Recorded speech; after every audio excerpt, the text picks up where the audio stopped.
Исемем Сирин була. Бүгін күнде Казан шәһәре Совет районының лицей инженерлар үзәгендә физкультура һәм ОБЖ дәресләрен үткәрәм.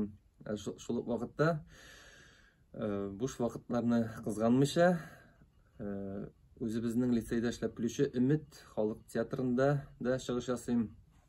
Үзебезнең спектакльләрне республикабызның сәхнәләрендә, шулай ук чит илләрнең сәхнәләрендә Германия, Кыргызстан, Крым, Сочи шәһәрләрендә күрсәтәбез. Бик ошый, артиста булырга, шул вакытта укытучыда булырга. Дәресләрне ни өчен? Чөнки мин укытучы буларак, күп балаларга дәресләргә керергә туры килә. Инде минем күңелемдә шушы артистның булуы миңа бик булыша үземнең дәресләремдә.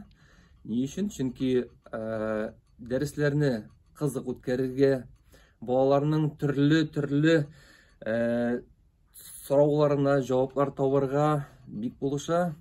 Без артист булып туган кешеләр түгел, әмма дә ләкин безнедән артист ясаучы кеше ул безнең яраткан режиссерыбыз Раил Мөхетдин. Һәм ул безгә үзендә булган белемнәрне биреп, бездән чепчен артистлар ясарга тырыша. Аңа бик зур рәхмәт.